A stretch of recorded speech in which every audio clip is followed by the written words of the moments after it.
When most people think of hallucinogens, they think of a substance you take and you see bright colors. You laugh a little, and it's just a harmless escape from reality. But what if I told you there are hallucinogens out there that don't just distort reality? They tear you straight out of it. From toxic honey to ancient ritual substances, these aren't your typical mushrooms. They're dangerous reminders of just how fragile our perception of reality really is. Some can drag you into the darkest, most harrowing experiences imaginable, and you might never come back quite the same. Today, we're diving into the disturbing world of hallucinogens. Make sure to like the video and subscribe to the channel. Let's get into it. And now, actually, before we get into the video, I have to preface this by saying that this video is for educational purposes only. I do not in any way condone the usage of any substances mentioned in the video. Also, before we get started, let me explain what hallucinogens, also known as psychedelics, are. Psychoactive drugs that profoundly alter a person's perception of reality, thoughts, and feelings. They interfere with your neurotransmitters such as serotonin to create a range of sensory effects, ranging from pleasant trips to full-on nightmares. And now that you're an expert, let's get started and dive into the latter group, the nightmares. And starting off with something you probably already know about, we have ayahuasca, one of nature's most sophisticated chemical coincidences. Ayahuasca is not a singular compound. In fact, it is actually a combination of two plants hailing from the Amazon rainforest, one that contains DMT and another that contains inhibitors that make DMT orally active. Usually people smoke DMT, but this combination lets you swallow it directly. The brew creates a several hours-long trip, often followed by intense vomiting.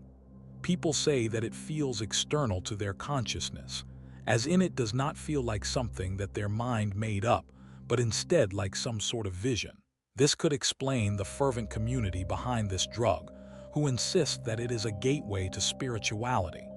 However, the true danger is the unpredictability of the drug.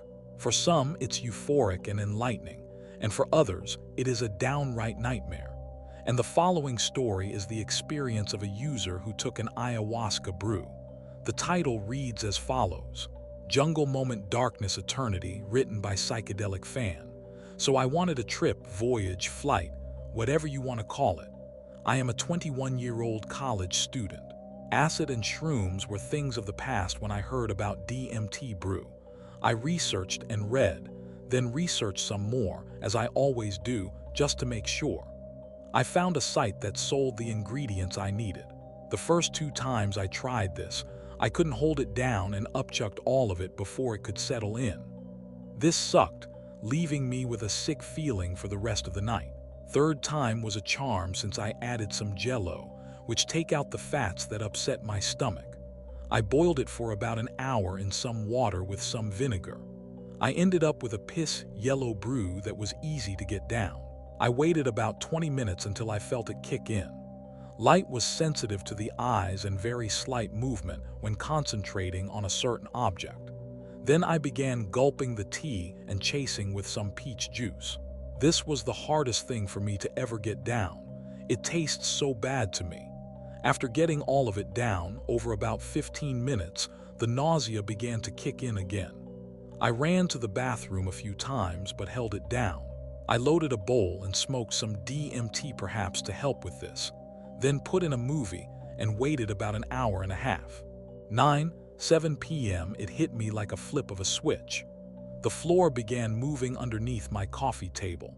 I looked over at my girlfriend as her face had translucent patterns and tribal marks spinning and rotating on her face. Her irises were changing colors and spinning in the opposite direction of the patterns on her face. Her hair spiked up into the air and grew tall right before my eyes. She no longer was my girlfriend, but the spiritual shaman that was introducing me into this world. The walls were breathing all around me, and it was hard to focus on anything. I got up and went across the room to my computer. I attempted to look for a song on my mind, but the titles and artists were changing sizes and coming in and out of the screen. It was impossible to focus and remember what I was doing. I went back to bed and tried to converse with my lover. About 10:15 p.m., my girlfriend, who was sober, gave up on me by this time. I guess I did not make any sense, and I told her that I could no longer look at her because the shaman kept coming back and showing himself to me. I began getting very, very cold, shaking like I was outside in the snow for hours. About 10:30 p.m., my lover was no longer stoned and falling asleep very fast. Like when I started to trip at a flip of a switch, I did not feel good at all. I simply felt horrible, not seeing anything, only the horrible cold feeling coming from within my soul. I made a trip to the bathroom and puked some bile and dry heaved the rest of the time for a few minutes. One of the saliva clumps formed into a lizard and swam across the toilet water, then disappeared into 1,000 particles. I remember having to really make my body get up and move into the other room, or I would have been stuck there forever. I laid down and started to calm down, closing my eyes. The next thing I remember is that I cannot fall asleep because if I did, I would never be able to wake up. A Tim Burton clay creature with 10 long hind legs, striped with black and white, crawled into my mind and laughed at me. He was a disgusting evil creature with green light shining out of every orifice on his head. He was bruised and had sores throughout his entire body. He crawled like the exorcist girl crawled down the staircase, unnatural and disjointed. I knew at this point that I wanted to be normal. Would I ever be normal again? He crawled around me, showing my family and how I was to be a schizophrenic zombie, a waste to society, a waste to the meaning and value of life. I looked at the clock and it read 10:47. Only a few minutes have passed, and I knew I had many hours to go. I began trying to change my pathway of thinking, staring straight at the wall ahead of me, letting go and taking the voyage I'd been desiring. After dry heaving and returning to my bed once again, I felt normal. I thought to myself that I most likely just came through the second wave of my trip. I decided to not stare at the wall, afraid of what was to come next. I put on the movie Obsessed. It was about 10:15 by now. A few minutes into the movie, I felt it coming back. At this point, I was telling myself over and over just to write it out, and that time is on your side. I was back in complete darkness, feeling absolutely crazy. I don't know how to explain it. I didn't see or envision anything but dark and loneliness. I felt the creature that kept haunting me close by.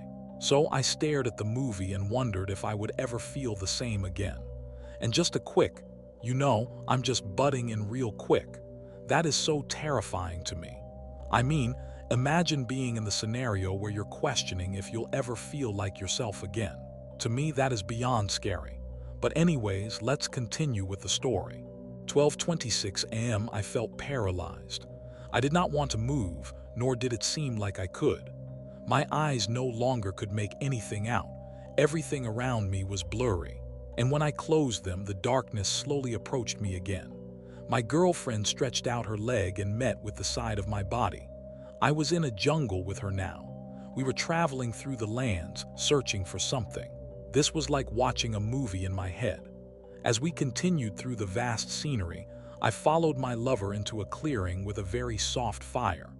No flame, just smoke, but still going, if that makes any sense. There were some eyes in the trees looking over us. Out of nowhere, a baby is lifted up over the gentle smoking fire, and there's a celebration within my body, within the clearing. I no longer feel the darkness I mentioned before. Just as the darkness feeling leaves, the Tim Burton creature again crawled out in view. The jungle disappeared and blackness came around me, almost as if he reminded me who was in charge and how I should feel. The horrible dark feeling came over me again, feeling sick and heading to the toilet. I must have been in the bathroom for some time or must have blacked out, because the next thing I remember I was on the bed paralyzed again, feeling very lonely and very uncomfortable.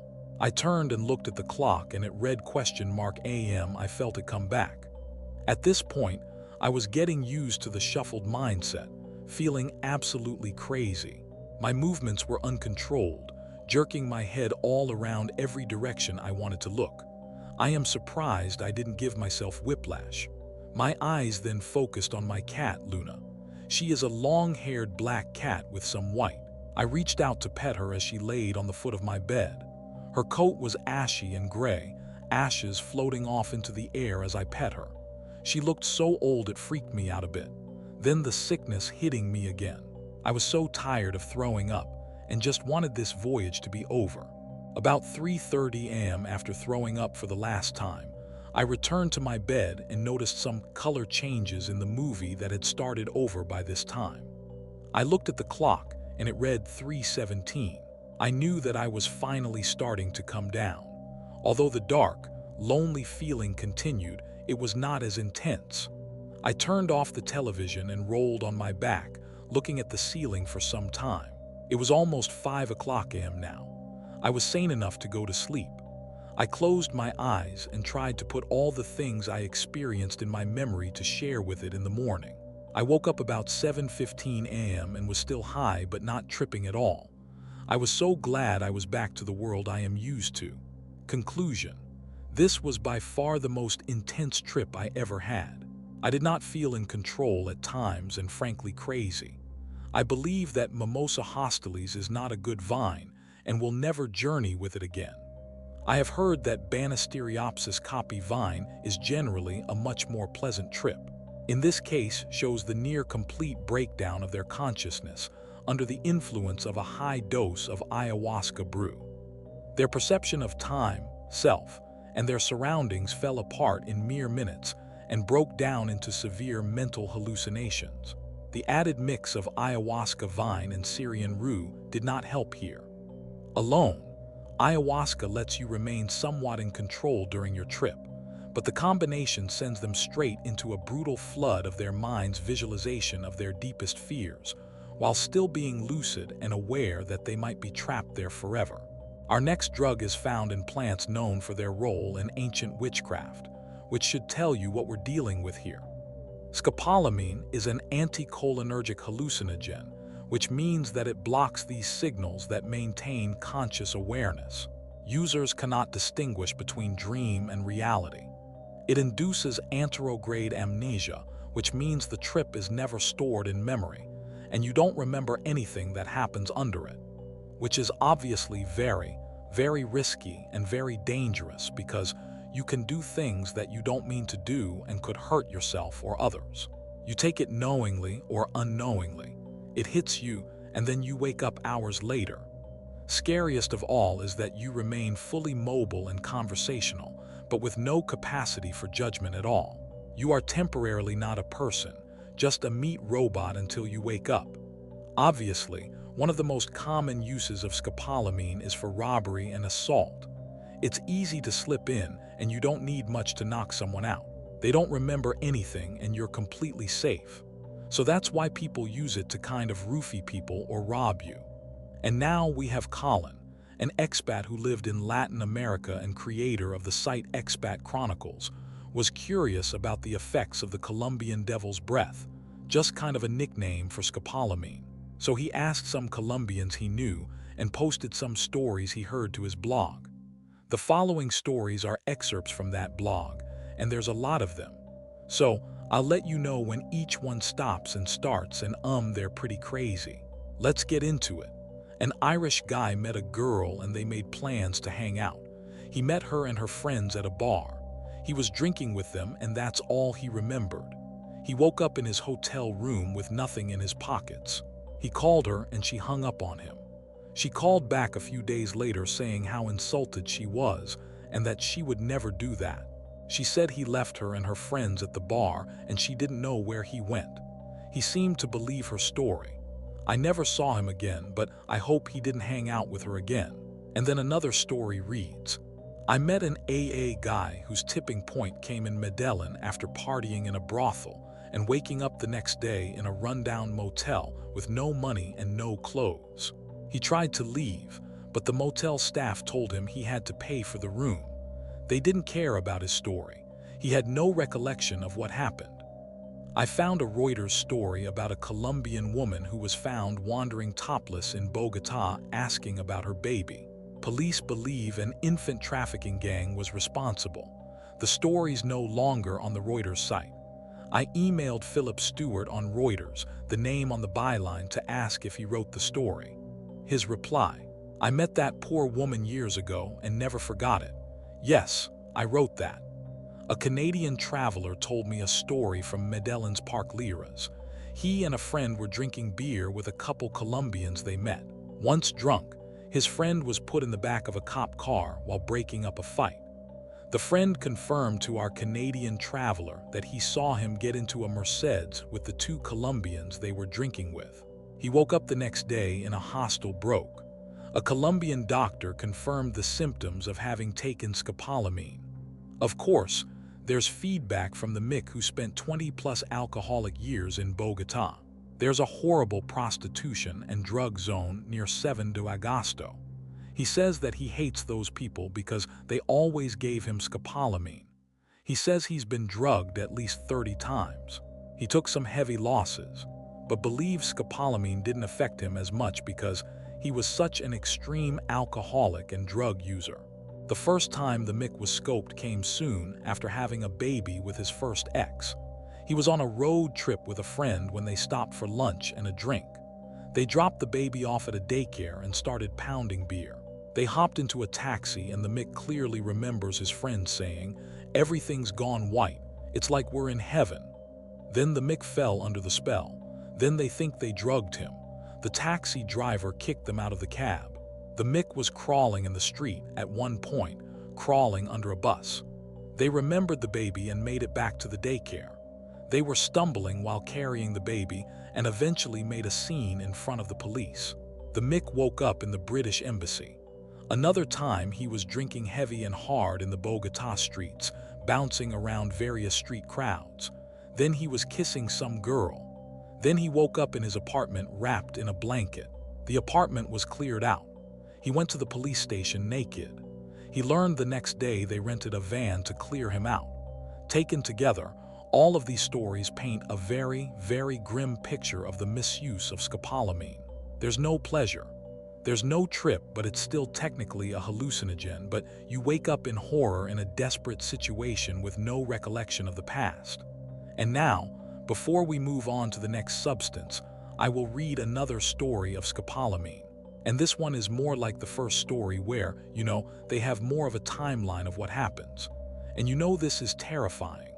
And the post reads The Zombie Drug by K 30 minutes after taking.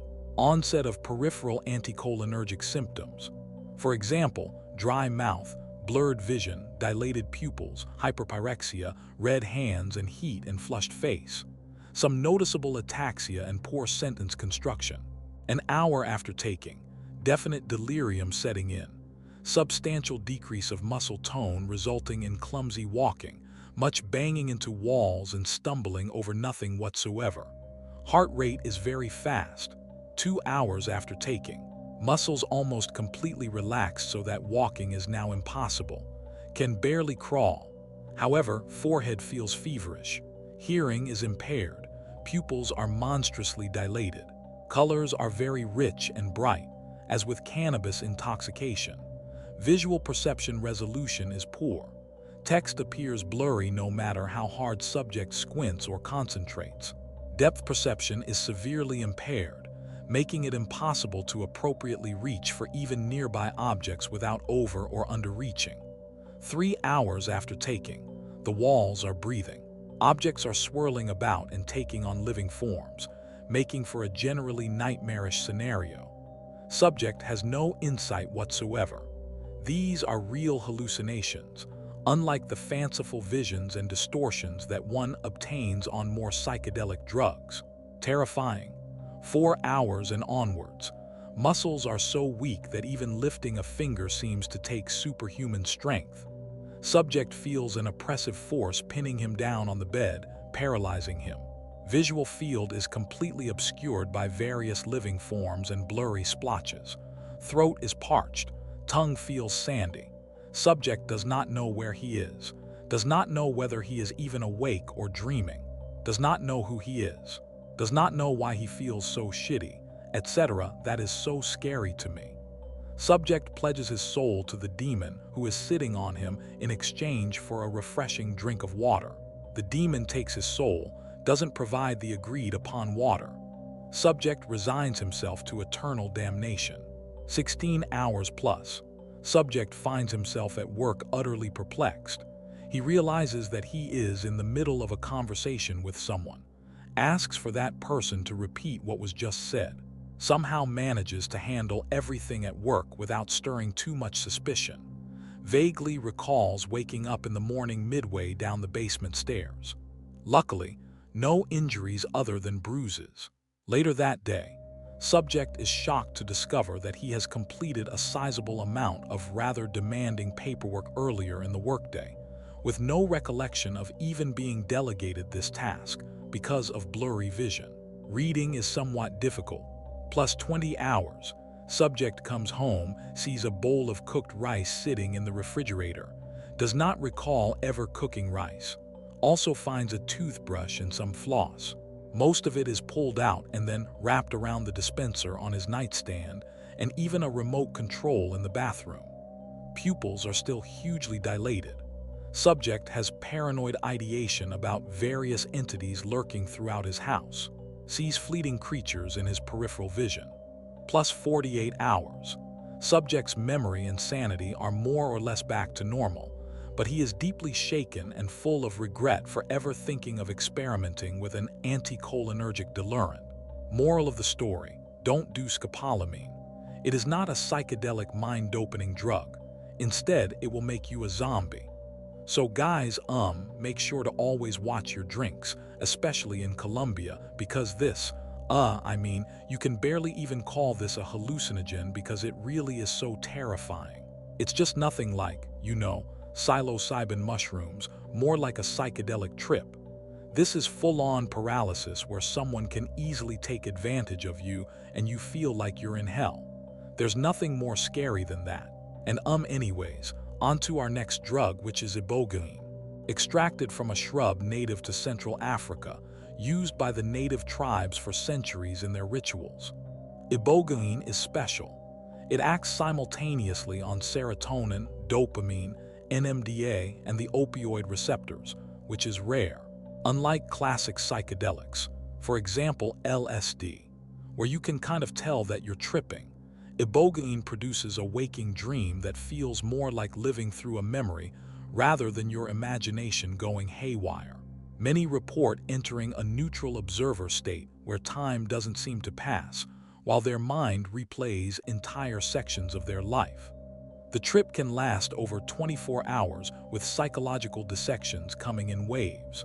And interestingly, the brain enters a kind of rest mode, disrupting your habitual neural pathways, basically paths your brain is used to taking.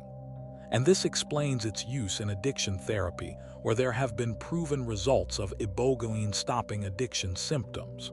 And unfortunately, the drug can severely affect your heart rhythm and control of your body, which makes it extremely dangerous to take outside of expert supervision.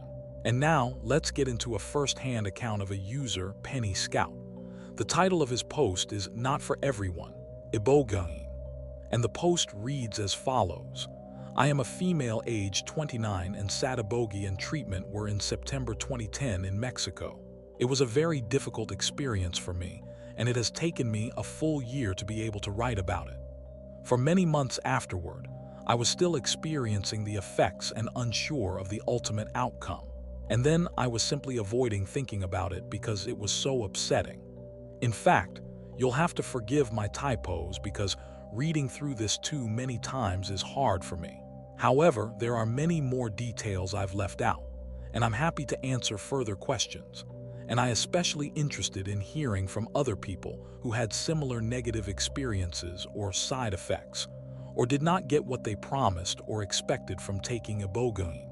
Perhaps together, we can help develop a profile for those who should avoid ibogaine to help them avoid unnecessary suffering and cost, or to aid the development of treatment or post-treatment protocols to limit negative side effects. After deciding that I wanted to try it, I was recommended to a center because I was not seeking treatment for drug addiction. Rather, I was seeking psychospiritual treatment, namely for 10 years of depression, in what I thought of at the time as complex PTSD, not from any one violent trauma, but because my symptoms appeared to set in suddenly while studying environmental science in college, which I found quite distressing. I also grew up with selective mutism, a strange disorder on the social anxiety spectrum involving refusal/fear/inability to speak to some people or in some situations. In addition to depression, I suffer from chronic pain and fatigue and generalized anxiety, as well as a mishmash of other physical symptoms. You know, the kind that are in those long list of side effects on candida overgrowth or heavy metal poisoning. I always thought I fit the description for chronic fatigue syndrome, but since it is considered incurable by Western medicine anyway, I did not pursue the diagnosis until recently. I have become more unsure whether the psychological stress of my freshman year of college was responsible for my breakdown, or whether a physical illness like a virus leading to exhaustion preceded my mental illness. This may be an arbitrary distinction. It may be a complex mixture of both, but I must point out that many physical diseases such as arthritis, syphilis, polio, and tuberculosis were at one time thought to be entirely psychological, and there is danger in relying too much on the psychological explanation. Although my inclinations naturally lean towards alternative medicine, such as shamanism, and I have a master's degree in counseling psychology, I do believe now, after learning more about it, that CFS sufferers have a specific pattern of measurable and physical differences from healthy people, including lesions in the brain, and it is distinctly different from depression, PTSD, and other disorders with somatic components. In addition, studies have found that most people with CFS and fibromyalgia developed mood disorders after and were just as psychologically healthy as the average population before their chronic pain and the other symptoms set in. In other words, it is a real disease. I give these factors as background since not much is currently known about the use of ibogaine for different diseases besides drug addictions, though it is also considered helpful for depression, bipolar, and other mental disorders. Perhaps the fact that I did not suffer from classical depression, but in fact CFS is instrumental in my story and also for everyone watching. CFS is chronic fatigue syndrome. She briefly mentioned that, but basically you just feel always tired, always fatigued. It really is a horrible condition, and anyways just wanted to explain that before we get into this lengthy story.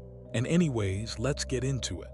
At the time of this experience, I was living in Portland, Oregon. I planned a 6-night trip to Mexico. Between 5 and 7 days were recommended, as anyone with CFS will understand travel, especially air travel, is very hard on the body. This was certainly no exception. I left the house at perhaps 8 o'clock in the evening, took a bus and a train ride to the airport for my midnight flight from Portland to Houston, slept briefly on the floor of the airport for a 5 o'clock a.m. flight to Mexico City, then took a bus. Did I mention I don't speak any Spanish? And cab to where I finally arrived at the treatment house sometime in the late afternoon. I had also been fasting this whole time in preparation. This is from someone who gets fairly imbalanced after a 2-hour domestic flight in the middle of the afternoon, so it may not have been the best idea. But I had also been very anxious for about 2 weeks prior to the trip and couldn't wait to get there already. I was also probably adrenalated. There was also a certain romance in flying to a foreign country on a secret trip to do something totally crazy.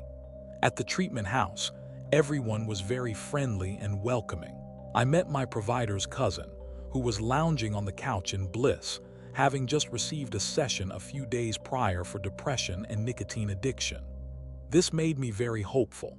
Then I retired to my room, the tower room, a round turret to lay down and wait for my flood, which is the name for a large dose of ibogaine that causes hallucinations. The flood is generally started after dusk. I suppose the reason for doing the treatment on the day of arrival is because many addicts are about to go into the throes of withdrawal. Of course, this was not an issue for me, but even though I was up from my travels and had a dehydration headache, I probably wouldn't have chosen to wait another whole day because of the strong sense of anticipation. Cost and length of stay is also a practical issue for most people driving their treatment timing. I am doubtful that taking the time for recovery would have significantly influenced my experience. Anyhow, 6 p.m. Wednesday night. I was pleased to have the tower room. It had metaphorical appeal since the tower card in the tarot deck is one of the sudden and dramatic upheaval. Difficult, yes, but no one ever said the ibogaine experience was going to be a cakewalk. As soon as we began preparing for my flood, a thunderstorm hit, and just as we were smudging ourselves in the room with copal, a bolt of lightning hit the pool directly outside. This seemed to me a good omen. Although there were spiritual elements such as the smudging, this was not a traditional shamanistic procedure. I was given a dose based on my weight and my desire to experience the psycho-spiritual visions. There was some ambivalence over whether I should receive pure ibogaine or total alkaloid, which is basically iboga root minus the cellulose. This is more likely to cause vomiting. I believe I ended up being given all ibogaine. My provider had used both and mixtures of the two on others and himself with similar results, and generally relied on intuition as far as what to give people. Certainly, many of a naturalistic ideal would lean using TA, and I am curious what would have happened if I had taken that. But I've had bad trips with all natural substances, so I'm not convinced things would have been different. I was given an initial small dose, I believe, to screen for immediate allergic reactions. It apparently took a longer time than most for the effects to hit me, perhaps an hour. They were dizziness, muscle discoordination, and a feeling like, oh, I'm losing control. I called my provider in to tell him I was ready for the full dose. The standard protocol at the facility is to be available just outside the room, but to leave you alone for your journey, checking every hour or so. Other facilities criticize this technique, saying that a person needs to be shamanically guided through the journey, and others still only administer the drug in a hospital setting. I'd gotten an EKG done in Portland prior to the trip to check my heart. As I was going under, there was a point at which there was no turning back. In retrospect, this was very much like letting go and submitting to the experience, even though I remained fearful. It was like falling backward, with explosions of colors bursting into my brain.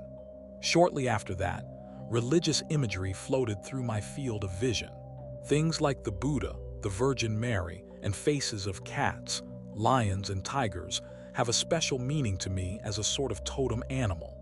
And a tiger eye gem was one of the few items I had brought with me, which I had placed on a table near the bed, along with a note stating my intentions for the journey. I had read and been informed that most people did not feel anxious or scared during the bulk of the experience, but that it was common to have feelings of anxiety and regret initially as their ego was fighting against losing control, and that those would pass during the main portion of the night. Unfortunately, this was not at all true for me. The entire night was characterized by a state of terror and the belief that I just needed to let go and could be causing my own distress made everything that much worse. When the anxiety didn't abate after I was fully hallucinating, I was highly confused. Should I take more ibogaine?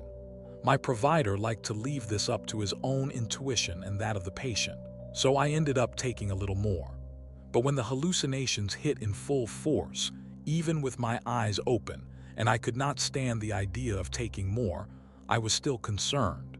I was not submitting properly to the experience because I still felt scared. Now, keep in mind that this inner debate was running while experiencing the effects of the drug, meaning that intuition was not really in play. My mind was racing a mile a minute, and I was having the sort of circular reasoning like that poisoning scene in The Princess Bride. What if I'm possessed by a demon and it wants me to take more so I'll go crazy? What if the demon just wants me to think I shouldn't take more because that will kill it? I felt as if my mind was split into 2 or 3 more. One chipper and hopeful, but to the point of feeling false and saccharine, full of hippie-ish like you're just cleansing. It will all be over soon. One negative and frightened thinking, that's just a stupid thing people say. You have no clue what's happening. And another analytic observing these two, utterly confused, trying to figure out what the hell was going on, wondering what his purpose of these thoughts. Was I being shown something about my programming, my personal demons? It really wasn't insightful. It was all muddled, unclear, and overwhelming. But these thoughts racing at a frantic, incomprehensible pace, one hardly finishing before the next started, looping, repeating, interrupting. This was overlaid by intense auditory stimulation, mostly buzzing, like a mosquito in the ear, which is a commonly reported experience, but sometimes drumming and other noises, and what extremely annoying repetitive sound out thing like some psychonauts may be familiar with, where the last word you think or say repeats as if it will never stop. And visual stimulation, colors, patterns, creepy cartoons changing so fast as to be a blur. Repetition like the television within a television phenomenon, or the optical illusion when you face two mirrors at each other, and intense physical stimulation and discomfort. Waves of heat and cold that caused me to move the blankets on and off 1,000 times. Nausea, dizziness, muscular restlessness and spasms. Pain mixed with semi-paralysis. Note that I'm in pain all the time, so ibogaine didn't necessarily cause it so much as being forced to lie down for a long time while tripping balls did. Reaching for a water bottle was a major undertaking. Standing up and going to the bathroom, which thankfully I did not need to, would have been impossible without assistance. I had my notebook by my bed just in case, but writing anything would have similarly been out of the question. During the night, I will never forget why this was all happening. I never separated from my body or traveled to another place or lost consciousness of myself as an individual in a bed in Mexico, tripping on ibogaine. Disappointingly, I did not have any questions answered, meet any ancestors, gain any insights, or receive any healings. But there were a few distinct memorable experiences from my flood besides the thought fragmentation and nonsensical visions. Throughout the night, there were many explosions, bursts of color accompanied by hot temperature, and a fearful feeling related to existential anxiety. I suspect many people have had this experience while awake. I'm lying in my bed contemplating death, life, the universe, or something similarly big and incomprehensible. And suddenly, my normal defense mechanisms fail, and I flip out at the impossibility of it, sitting bolt upright in a nauseous panic and sweat and proceed to stand up, hop around, go make a sandwich, hug my spouse, anything to distract myself from the mind-blowing microcosmic and get back into the mundane and limited plane of life. This sensation has happened to me from time to time since childhood, happened over and over again during the ibogaine experience. Just the same, but many more times intense and frequently throughout the weeks and months afterward. Before ibogaine, I always had a suspicion. Hey, if I could somehow go through this experience and come out the other side, I think I would be enlightened. After ibogaine, eventually it faded and I have not had a spell of it since and do not believe I can bring one on, as if the fear was drilled out of me through repetition, like some kind of exposure therapy.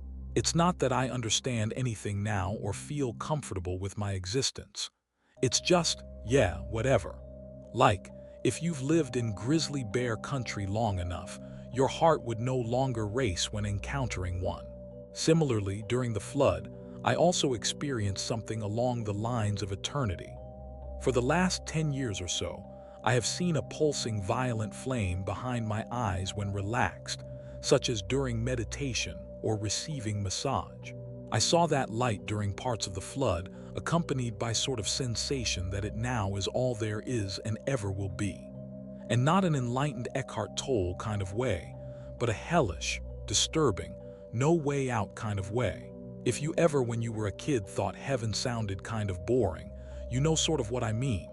And yet, as far as hell goes, the experience was moderate. Yes, I was highly uncomfortable, but I wasn't screaming in agony and retained a slight objectivity throughout. What was this about? My childhood fear being brought to life. I was never shown anything like an opposite. No ecstasy, no nirvana, and continued to feel mildly disturbed as the recollection of the experience today. I tried my best not to hate the journey and wanted to end the minute it started, but I so did. And I believe anyone else experiencing what I did would hate it just as much. I've read a good deal of the hallucinogenic literature, and I knew that ibogaine wasn't supposed to be a walk in the park. And for example, that for drinkers of ayahuasca would have difficult experiences of purging and battling the negative before breaking through into the love and light. But nothing that was happening to me made or makes any sense. One might argue that you do not need to be able to interpret the experience to gain from it. But it seems clear to me a year later that I did not gain much from it consciously or unconsciously. The most interesting part to me perhaps were the visions I had with my eyes open. For the most part, it was extremely difficult to keep my eyes open, but when I would open them a bit, I could see the room normally for a second, and then it would quickly start morphing. The interesting thing is that it would always morph into the same things rather than different things throughout the night, as if another room with consistent objects existed on top of mine. For example, every time I would look at the closet, figures would begin to emerge. Africans, in fact, dressed in tribal ceremonial juju garb. Now, I have read previously something about the appearance of these spirits in people's sessions and thought it was a good omen. So I was curious about the figures, but too sick and frightened, and would quickly squeeze my eyes shut as they floated towards me. I can't emphasize enough that the undercurrent of this experience was a pure bodily fear. No matter if what was occurring like the tribesmen was inherently neutral, and no matter how I tried to soothe myself with my mind or breathing when my provider would come in with my water, it would appear to me as if he were also overlaid with the tribal getup. Also, a wrought iron-framed mirror in the corner of the room would turn into a pre-Columbian Central American-looking figurine. Interesting given that an ancient pyramid lay not far behind the mirror. Thursday, I would look at that mirror every once in a while to check my progress, and as daylight broke, the visual hallucinations with my eyes open stopped.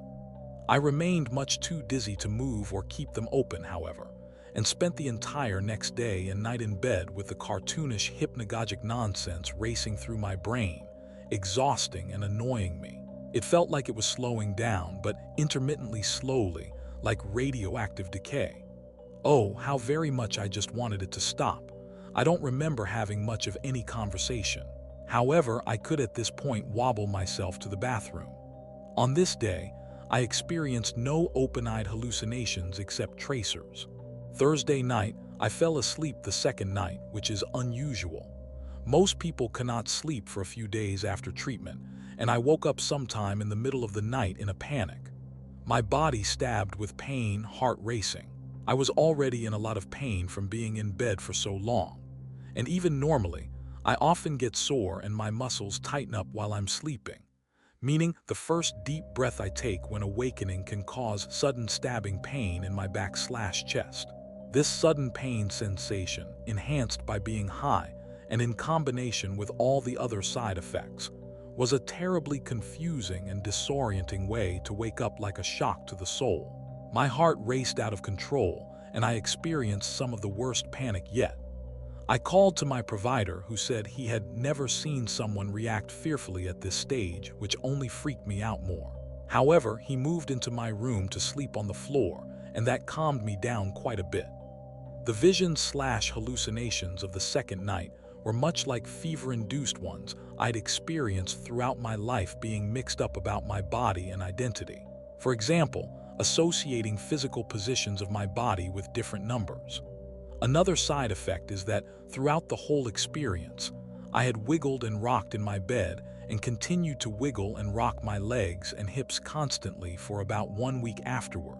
This sort of compulsive rocking and wiggle was more extreme, but similar to an experience I had when taking pills at age 18.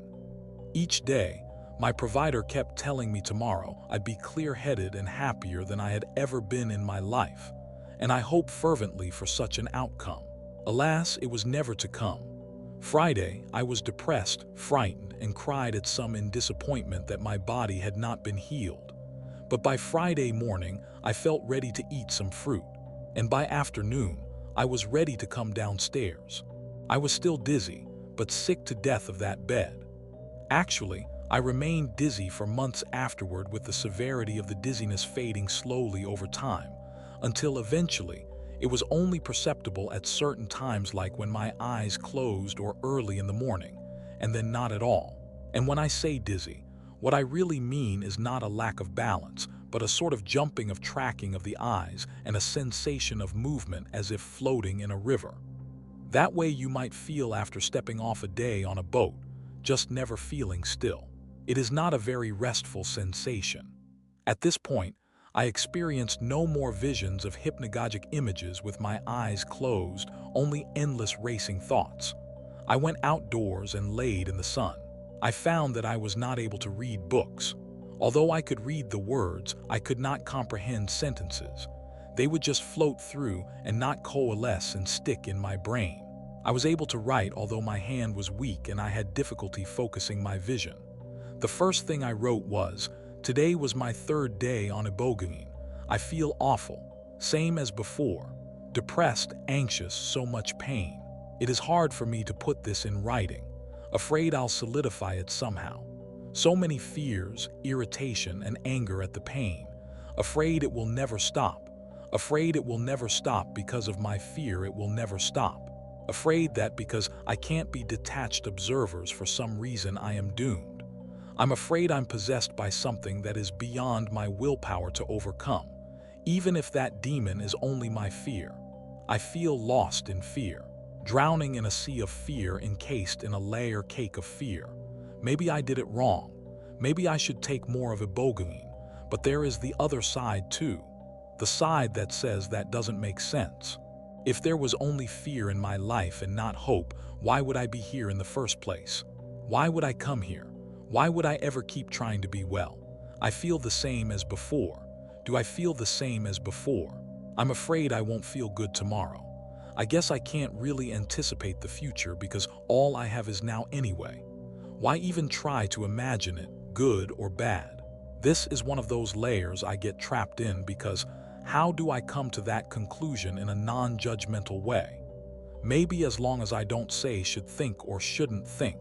Maybe I just need a keyword like future. But then again, trying to think about something the present positively, it is also like a lack of freedom there. It seems like a level of stress to even try either way. It's a real conundrum. Maybe that's the point. I just shut down eventually. It seems like I can do no wrong on ibogaine, that it doesn't really matter what I do or don't think. I just have to have faith that the ibogaine will work for me or not. Don't believe it.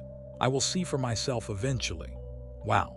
If you read these pages, they are so pendulum-like, back and forth with faith, confidence, hope, fear, doubt, self-soothing.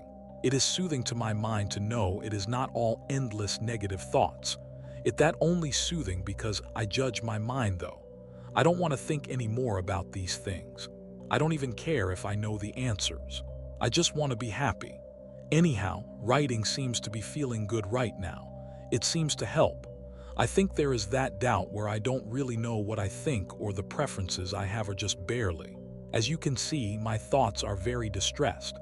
I have 2 notebooks full of them from the following months, no less mad than this entry from the first day. What if this is true? What if that is true? Obsessive fears and hopes, circular, tangled arguments, and analysis of my situation. Models and hypothesis about my life and what might be happening to me. The obvious thing to do would be to just stop worrying about it. But I couldn't. The obsessive cognition and metacognition was a direct side effect of the drug. In those first few weeks, I wrote constantly, compulsively, all day long. It was the only thing I wanted to do. And who knows, perhaps the only way to feel some semblance of common control over the endless thoughts. I was absolutely stuck in my head those first weeks. And try as I might, I could not get out or connect with the outside world. Though beautiful and culturally stimulating as it was in Mexico, it was like living in a fog or seeing in tunnel vision. I just couldn't break out of the deep introspection. At this time, the physical sensations in my body were also all-consuming and keeping me from interacting with the outside world, the main two being a pressure in the crown and serious stomach discomfort. The pressure in my crown was sort of feeling as if a palm was pressing down on my head and wasn't terribly unpleasant. This lasted for a month or so. The stomach discomfort lasted longer and alternated between nausea and a feeling like a gas bubble trapped in stomach. I'm not really sure if this gas bubble was a real sensation or an energetic sensation, since sometimes it seemed to move higher up my chest. Also, since my teenage years, I have gotten dull, burning, acidic type pain when I am hungry, sort of like my stomach has eaten itself. Unfortunately, because I was nauseated, my stomach was empty a lot during these times, so that sensation was often present. The nausea would come and go, and if I wasn't careful to eat during a slot when I was gone, it would often come back before I got the chance. I lost weight during this period and survived mostly on milk for a while, despite the fact that I have a pretty serious food sensitivity to milk. The calories kept me going, and the fat helped me to feel full. I also had terrible visual snow during these months, which at times was bad enough to look like a fog in the room. After it was clear that I was still heavily under the influence of the drug, I extended my stay in Mexico by 4 days. So in total it lasted 10 days. I did not feel ready to go home when it was time, still feeling terribly out of sorts, but little did I know the effects were going to be much, much longer. That week in Mexico, I was taken care of well, fed, massaged, and generally babysat. I was able to speak to people about my difficulties and cried often. But at times, I was very lonely for someone I knew and wished I could have had a friend close by for moral support. The side effects dissipated slowly. One day, no more tracers. The next day, able to read again. The next, the rocking stopped. I stopped having panic attacks in the middle of the night, and I was able to climb the pyramid and eventually felt physically and emotionally stable enough to walk to town by myself and order food in Spanish. During this time, I did much reading of spiritual self-help type literature and meditating. During 2 of the meditations, I felt energy pop up and out of my body. This felt like a nice release, and it pleased me that something interesting was happening, but did not appear to diminish my bodily pain or change anything in general. I also had vivid and significant seemingly dreams during this event. The providers discouraged brainwashing media such as television. I tried watching some stuff on my computer a few times to get a break from my own head, but couldn't really concentrate. The camera movement would be dizzying, and it was more like staring at box with people running around inside. I just couldn't get into it. I believe that things took a turn for the worse when I ended my vacation in Mexico and returned to Portland, back to my real life with its duties and chores. The flight was incredibly stressful, and I felt like I was going to fall out of my body, alone in my apartment with no one to assuage my anxieties or feed me, and the strange side effects continuing to plague me for God knows how long, perhaps permanently. I became increasingly psychotic, afraid that when I opened the door to my bedroom, there'd be a gaping black hole on the other side rather than the living room. Afraid I was possessed by a ghost and what I thought was my personality was not it at all. Afraid of losing it and collapsing in the middle of the sidewalk. Afraid that I would wake up and be someone else, somewhere else. Many times I felt as if my head was like a balloon tethered to my body and was struggling to float off. Other times I lost track of my body parts while laying in bed, and it would feel, for example, as if my arms ended in stumps at my elbows. The crazy introspection and journaling continued until one day after hiking with a friend, and I seemed to pop out all of a sudden, at which point I became obsessed with the outside world and the way it looked, which to me was fake and all wrong, too bright, too colorful, not real. Somewhat similar to the psychological literature I've read on depersonalization or derealization, personality disorders. Keep in mind that all of this is happening while still experiencing dizziness and stomach problems, and frequent bouts of existential nausea. And when not full-blown nausea, simply thinking every 5 minutes or so on how weird it is to be alive. It's impossible. Somethingness and nothingness are both impossible. My existence doesn't make any sense, and yet here I am. Even formally pleasurable activities like reclining in the sun took on an unbearably freakish quality. As you can imagine, this makes it hard to get anything done. But I continued to work and school to the best of my abilities. I continued to spend time with my friends. Some of them knew what I was going through, some did not. You might be wondering how I coped. I went to an acupuncturist at one point for dizziness and anxiety. I did see several therapists and attempted at one point to get other anxiety medicine, but was refused. I talked to some people who knew some things about ibogaine. Nothing the therapist said helped me. That old idea again that they spotted at me that my own rejection of the situation was making these symptoms worse for myself just made me feel broken and inferior, like other people can let go and enjoy their drugs. Why can't you? What did help, I believe, was simply venting and crying and describing how awful it was to someone, and to have them pity me. I also researched things like kundalini imbalances, as well as the results of taking hallucinogens, which sounded a bit like me. But I was never able to make any dent in my symptoms with things like grounding meditations, nor exercise, nor massage or herbs, nor spending time outdoors versus in the city. Suffice to say, for me, the ibogaine experience was a very negative experience and a horrifically long-lasting one. I would estimate that for at least 2 months afterward, my everyday life was entirely dominated by the ibogaine psychosis, and for a further 2 months after that, it was at least influenced or perceptible daily in an unpleasant way. As a graduate student and someone who led a difficult and limited life due to an illness prior to the experience, I was able to use my strength and will and somehow get through these difficult times minute by minute, hour by hour, day by day. I believe that someone with a family to care for and full-time work undergoing what I went through would most certainly experience serious repercussions. The mental anguish alone, sustained over such a long time with no apparent rewards or silver linings, was enough that I cannot in good conscience recommend the drug to anyone. By 5 months after taking ibogaine, the direct side effects were minimal, but my chronic fatigue symptoms had begun to worsen. I had difficulty sleeping, felt feverish all the time, became more sensitive to lights and sounds, and as a result was forced to drop out of school. Is it a coincidence that the most difficult year of my illness followed the ingestion of ibogaine?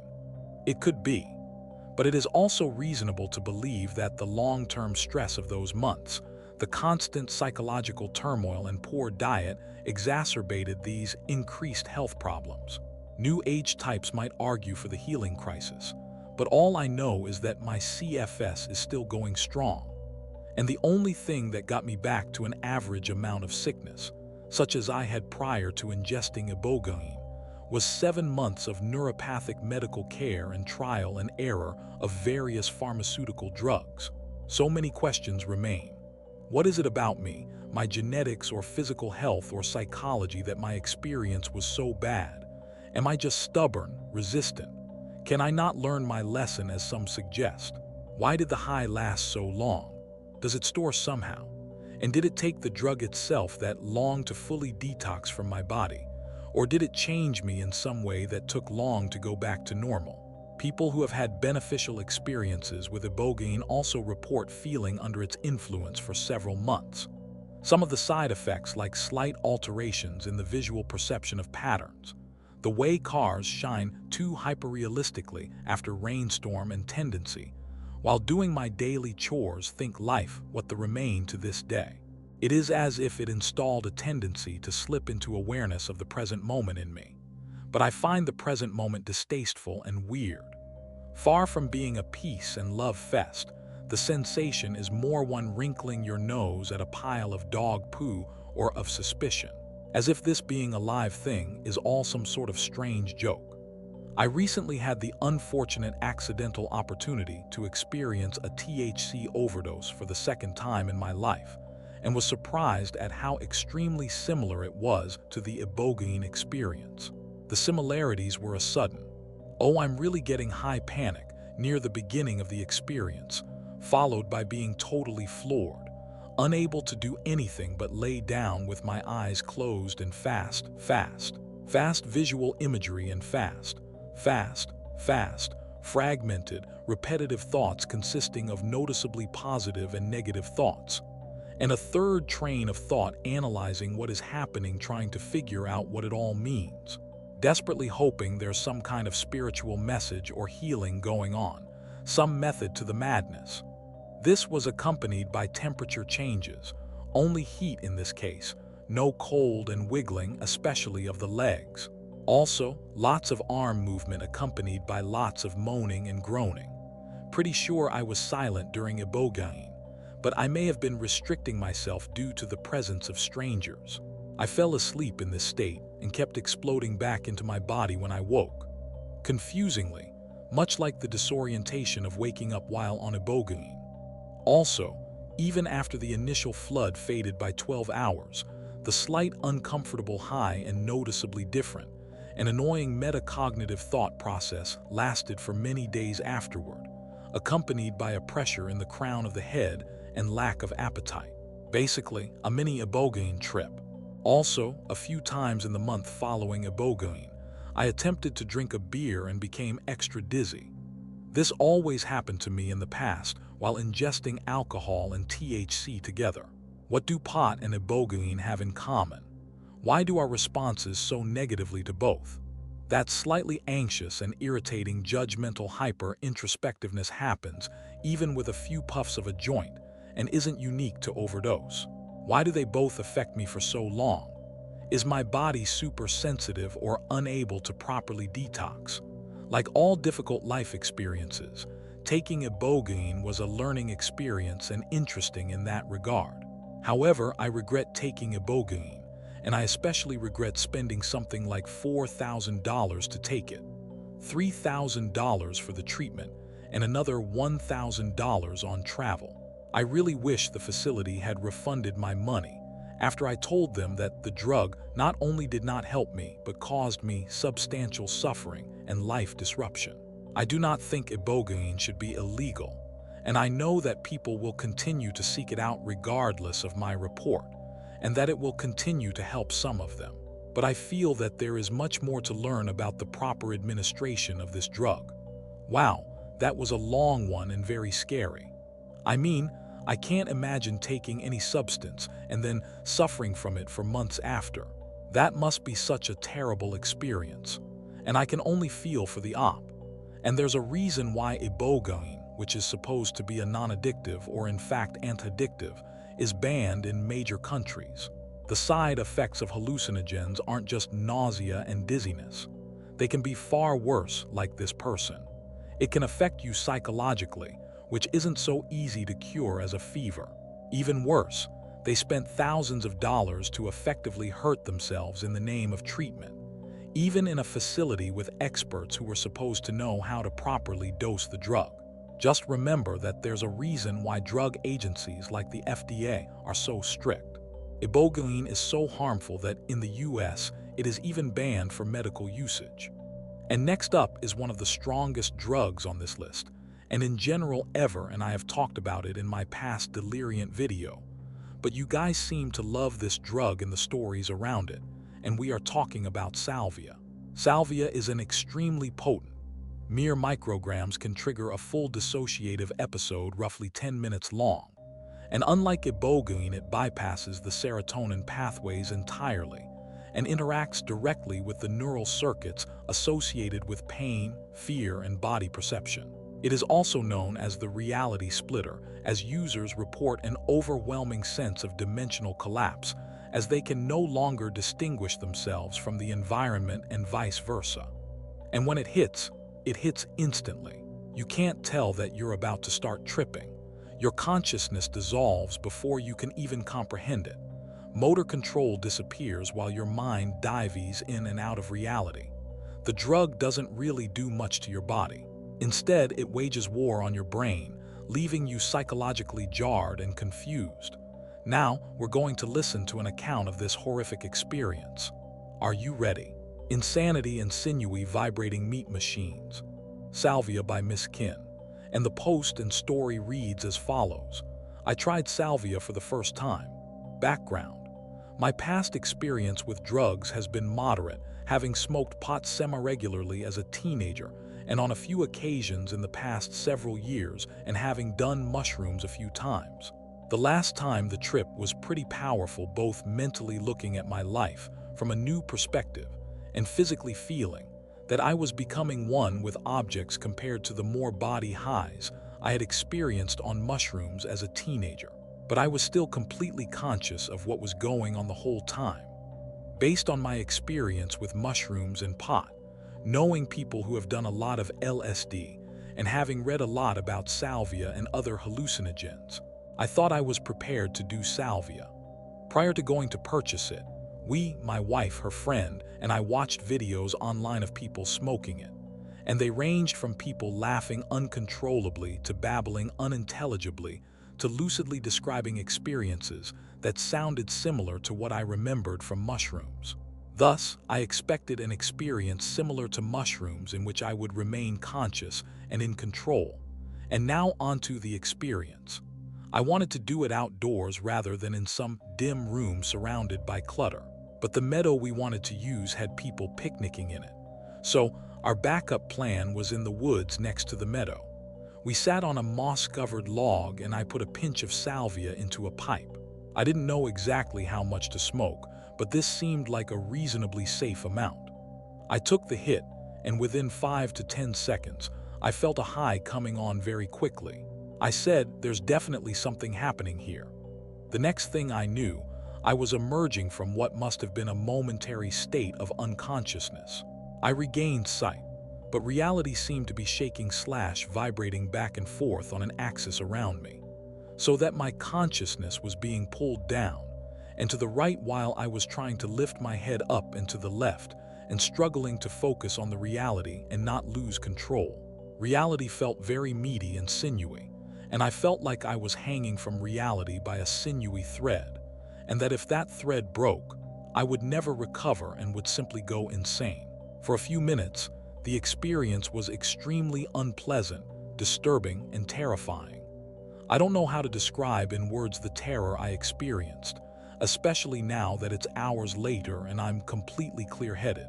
I felt like my eyeballs or any other part of my body might tear or split open at any moment, like the way my mind was being torn in all directions, with the vibration of reality might also happen in my body. I struggled desperately to focus, and I tried to look left at my wife and her friend. But no matter how far left I tried to turn, I could only get them in the corner of my eye as I was still being pulled downward and to the right. The terrifying feeling was that if I were pulled far enough in that direction, the thread would break and I would permanently go mad. I also felt at the time that I had experienced this feeling on drugs before, and that I was a fool for having forgotten it and subjected myself to it again. But since I've only ever done pot mushrooms, I can't think of a specific time that my grip on reality has ever felt half as threatened as it did today. The feeling that was similar is also the feeling I have the most trouble describing, connected to the feeling that only one thread remained between my mind and reality, was a generally alien way of seeing and perceiving in which things and people were monstrous. On the one hand, they seemed like robots or machines, and at the same time, all too organic, like they were meat machines, like terrifying animals that were native to this new reality in which I could only be an alien and a madman, and with whom I could not communicate. Mind you, this meat machine reality was not a physical high, a way of perceiving animal bodies in a new and different way as if on mushrooms, all the while understanding that it was simply the effect of a drug. It was a mental high, terrifyingly convincing, as if the chemicals in my brain had been completely scrambled for good, and I would never be able to process reality in any way remotely resembling sanity ever again. All this time, I was vibrating on the axis right on the line between sanity and madness, horrified that each vibration might break the thread holding me there, and I would never recover, but be trapped in this terrifying moment forever. When I could get my wife's face in the corner of my eye and her friend's face in my peripheral vision, they were standing there completely sober and smiling expectantly, casually, and innocently, waiting to see what I might do or say about what I was feeling. Little did they know that I was terrified to the verge of madness and was unable to speak. Their smiles with their mouths hanging slightly open and waiting frustrated me terribly. They didn't get it that I was struggling between reality and madness, while they were standing there casually waiting to see what would happen. That they were a monstrous part of my madness, even while I could still barely understand who they were, and that I knew them later, when the experience was over. Their casual smiling faces, and the way it frustrated me at the time, was the most haunting image that stayed in my mind. After what felt like a couple minutes of struggling mentally, I was able to get out a few syllables of sound, trying to relearn how to speak. I was very confused about where I was and what was going on, since I seemed to have blacked out briefly between the onset of the high and the moment when I began to be conscious of my physical surroundings again. I had virtually no memories from before the blackout, and I couldn't remember why I was there. The range of my knowledge was extremely limited and primitive. I knew who I was with and that I was struggling to regain a grip on reality, but they did not understand. That was literally all I knew. For a time, I couldn't remember what I had taken, if I had taken anything, or why I had done it. It was like awakening after a year's long sleep, or being born even, to find myself in the situation I was presently in. I felt like an amnesiac, and was terrified that all my memories have been deleted from my brain and would never be recovered. I managed to stand, and I looked around me trying to figure out more of the details of the situation I was in. I saw the pipe on the log, which confirmed only that I had taken something, not what or why. There were 2 pieces of tin foil we were using as screens for the glass pipe. In the presence of the foil felt very dirty, as if I was on a drug I ought to feel ashamed to be on, and that added to the unpleasantness of the situation. Finally, after a struggle with my memory banks, I remembered that I had in fact deliberately smoked a specific substance, and that it was called salvia. I remember pointing to the pipe and managing to get the word out. Salvia, the first word I had remembered how to speak. It was later confirmed to me that indeed I spoke only that single word. Now, I was beginning to get a grip on the situation, but I was still extremely confused about the sequence of events leading up to the situation I was in and what I was supposed to do next. I knew deep in my being that the drug I just smoked was very, very bad, as it had just intensely threatened my sense of my own sanity. And not knowing then what I know now, I was still quite frightened that I would remain insane forever. I was beginning to get words out now, and I started telling them that this stuff was bad, not good. That I didn't understand where I was or what was happening, and that I needed to get out of this forest. I felt that the dim level of light in the forest had been responsible for my blacking out. That if I had been somewhere better lit, and with more to look at, that I would have maintained more awareness of reality throughout the experience. I also still felt that all of reality was meaty and sinewy, and that the forest with its twigs and pine needles was tearing at me, and that if I could get out, I could begin to recover and calm down. As we walked out of the forest, I was still trying to explain that the drug I just done was very bad, and that I was very upset. But to my dismay, my wife and her friend didn't seem to understand the gravity of the situation that was so obvious to me, and they were saying that my wife's friend was going to smoke some now. That blew my mind, that after what I had just been through, they were acting and talking so casually, and saying that she was going to do it even though I was telling them right then what horrible stuff it was. The problem was they were still aware that we had come to the forest planning for the 2 of us to smoke it, me first and then her. Whereas I was only working with the very limited knowledge I had been able to put together since I had woken up in the forest 5 minutes earlier. The plan that I had come here to do on this purpose, and that she was going to do it next, was very unclear to me, and their saying that she was now going to do it seemed crazy. We came out of the forest, and I saw the blue sky and the clouds and the trees, and I realized that I knew what they were and where I was, and that I was calming down. I still was not confident that I would ever return completely to normal. I felt like I must have killed large portions of my mind and might live the rest of my life as a mentally disabled person. I followed them across the grass as they were looking for somewhere to sit so she could smoke it, which was still very upsetting to me. They came to an area and said, "This is a good place," and we sat down. At this point, I was recovered enough that I was rambling a lot about how upset I was and how salvia was really bad stuff and that I would never do it again and might never do any kind of drug again. And I was so upset that no matter what I said, my wife was still about to smoke this stuff anyway. Again, the main thing here was that I didn't understand that we had come there planning to do it, and that since they were still sober, they were still following the plan. While the plan was entirely obsolete as far as I was concerned, and I only knew that salvia was terrifying and bad, and that I had just woken up in a forest on the godforsaken stuff, in a state that I would never wish upon anyone. The user thought he was stepping into another mild trip, something strange, but still safe. Instead, he was ripped out of his own body into this grotesque world where he couldn't even trust his own brain to think properly. Only after an intense mental struggle was he able to escape, or at the very least detach himself slightly from the trip. Still, the after effect remained in the haunting fact that reality could disintegrate in your own mind in minutes, and you can't do anything about it.